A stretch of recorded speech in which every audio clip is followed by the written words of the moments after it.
পৌষ সংক্রান্তি এসে গেছে বন্ধুরা। তা আপনারা তো সব সময় চালের গুঁড়ো দিয়ে পিঠা বানিয়ে থাকেন বা চাল বাটা দিয়ে পিঠে বানিয়ে থাকেন। একবার পালং শাক দিয়ে এভাবে পাটিসাপটা পিঠা বানিয়ে দেখুন, খেতে দারুণ লাগবে। ভাবতেই পারবেন না যে পালং শাক দিয়ে এইভাবে পিঠে তৈরি হয়। বাচ্চা থেকে বড় সবাই খুশি হবে। হ্যালো ফ্রেন্ডস, মিঠু কিচেন ব্লগসে আপনাদের স্বাগত। আজকে আমি পালং শাক দিয়ে পাটিসাপটা পিঠা বানিয়ে দেখাবো। তার জন্য আমি একটা নারকেলকে ভেঙে কুড়িয়ে নিয়েছি। আর এদিকে আমি এক গোছা পালং শাককে ডাঁটাটাকে আলাদা করে রেখে দিয়ে পাতাগুলোকে নিয়েছি। এক বাটি ভেজা চাল নিয়েছি। এক বাটি ভেজা চালের জন্য লাগছে হাফ কাপ জল দিয়ে আমি মিহি করে বেটে নিচ্ছি।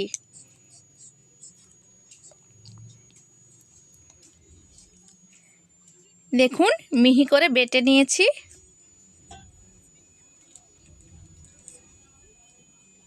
একটুও কিন্তু দানা দানা ভাব নেই।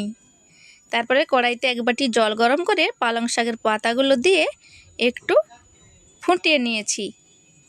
দিয়ে দেব সামান্য নুন। বাস গরম জলটা ফুটে উঠলেই পালং শাকটাকে দিয়ে ঠান্ডা জলে নামিয়ে নিতে হবে। তারপরে আমি মিক্সিতে বেটে নিচ্ছি পালং শাকটাকে। একটু জল দিয়ে বাটতে হবে।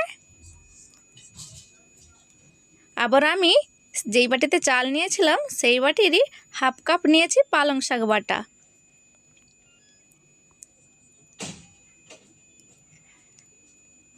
পালং শাক বাটাটাকে দিয়ে দিচ্ছি চালের পেস্টের মধ্যে, দিয়ে ভালো করে গুলিয়ে নিচ্ছি। আমি যেভাবে দেখাচ্ছি এইভাবে মাপ করে আপনারা পিঠাটি বানাবেন, একদম পারফেক্ট পিঠে তৈরি হবে। দেখুন সাদা গ্রিনের সাথে মিশে কত সুন্দর একটা কালার তৈরি হয়ে গেছে। দিয়ে দিচ্ছি পরিমাণ মতো নুন। দেখুন এদিকে পেস্টটা আমার তৈরি হয়ে গেছে। কনসিস্টেন্সিটা এই রকম থাকবে। তারপরে আমি কড়াইতে নারকেল কুঁড়ো দিয়ে দিয়েছি। নারকেল কুঁড়াটা একটু নেড়ে নিচ্ছি কড়াইয়ের মধ্যে।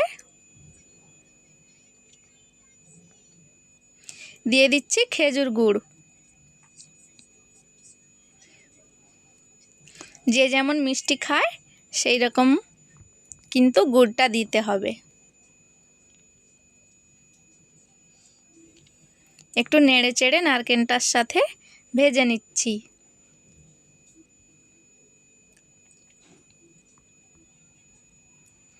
নেড়ে চেড়ে জলটা একটু শুকিয়ে নিচ্ছি।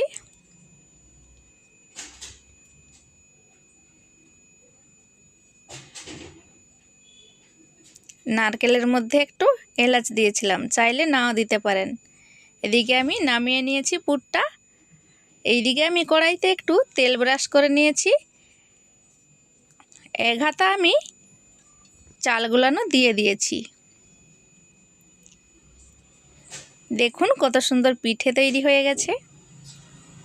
এবার পুরটা দিয়ে আমি গড়িয়ে নিচ্ছি। ফ্রেন্ডস, আমার রেসিপিগুলো দেখে যদি আপনাদের পছন্দ হয়ে থাকে লাইক কমেন্ট শেয়ার করে চ্যানেলটিকে সাবস্ক্রাইব করার অনুরোধ রইল। দেখুন কত সুন্দর একটা গ্রিন কালারের পিঠে তৈরি হয়ে গেছে। এইভাবে করে আমি সব পিঠেগুলো বানিয়ে নিয়ে তারপর আপনাদের দেখাচ্ছি।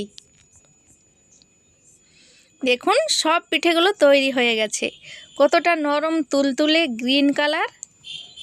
দেখুন একটা খেলে বারবার খেতে ইচ্ছা হবে যেন আরও খাই। এই পৌষ সংক্রান্তিতে এইভাবে পিঠে বানিয়ে আপনারা খুব খুশি হবেন। দেখুন কেটে দেখাচ্ছি একটা, কত সুন্দর লাগছে দেখতে। ভিডিওটি ভালো লাগলে লাইক কমেন্ট শেয়ার করে পাশে থাকবেন।